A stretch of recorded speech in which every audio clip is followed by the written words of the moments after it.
In the years immediately following 1977, pop culture experienced a massive gravitational pull. If you were producing television for children, you had one mandate: give them spaceships, robots, and laser swords. That mandate made pitching an educational crash course in classical literature nearly impossible. You couldn't exactly walk into a boardroom and suggest adapting a 3,000-year-old ancient Greek epic for Saturday morning cartoons. But in 1981, a French and Japanese co-production found a clever workaround. They built a Trojan horse. They took Homer's Odyssey, stripped out the togas, and dressed the entire curriculum in neon anime aesthetics and deep space adventure. They called it Ulysses 31. To sell this ancient premise to kids, the creators wrapped it in a blistering synthesizer soundtrack. The title sequence alone is a relentless barrage of pop hooks designed to bore directly into a viewer's memory. The architects behind this audio assault were Denny Crockett, Ike Egan, and composers Haim Saban and Shuki Levy. Saban and Levy were masters of this specific craft. A decade later, they would use this exact same skill set to help turn a quirky Japanese action show into the global phenomenon of the Power Rangers. By fusing Japanese animation techniques, obvious nods to George Lucas, and elite-tier electronic music, the producers forged a vessel shiny enough to sneak a dense classical tragedy right past the channel surfers.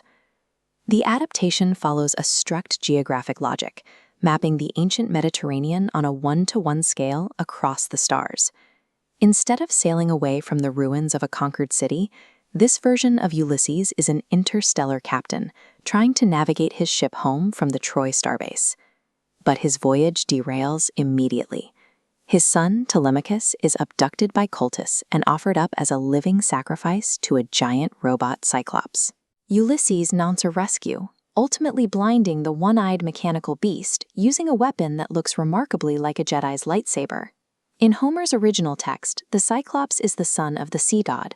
Here, the robot is the personal property of Poseidon, who has been reimagined as a vengeful space deity, deeply offended by a mortal destroying his favorite machine.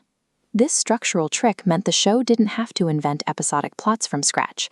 It already had a highly tested narrative engine running underneath the colorful space action. Poseidon demands retribution, and Zeus delivers. The gods purged the navigational databanks of the ship's computer, named Shirka in a nod to the sorceress Circe, and plunged the entire crew into a permanent state of suspended animation.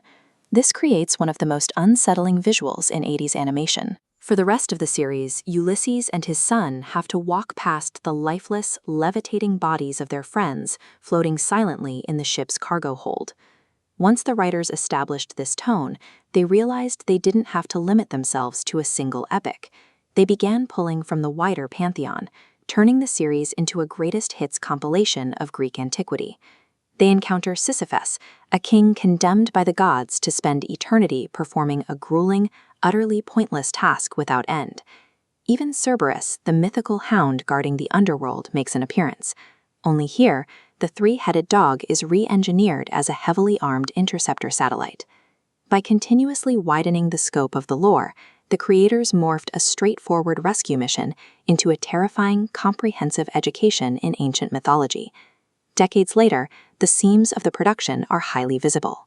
The space battles often look like static cardboard cutouts dragged across a starry backdrop, and the scripts are packed with hilariously melodramatic shouting. But that crude execution actually amplifies the dread. Against the landscape of cheerful, muscle-bound toy commercials that dominated the decade, Ulysses 31 feels completely alien. The stakes are deeply existential. Ulysses is just a single father trying to protect his kids, from omnipresent colossal beings who view human suffering as a mildly amusing spectator sport. This was a universe where the protagonist was constantly exhausted, the villains held all the cards, and the good guys were not guaranteed a victory. The neon lasers, robotic monsters, and driving synth-pop beats provided the necessary armor for an ancient narrative to survive the competitive landscape of 80s television. The lasting brilliance of Ulysses 31 lies in its sheer durability. It proved that if you build the structure well enough, a 3,000-year-old tragedy can survive a trip to the 31st century and burn itself right into the collective memory of a whole new generation.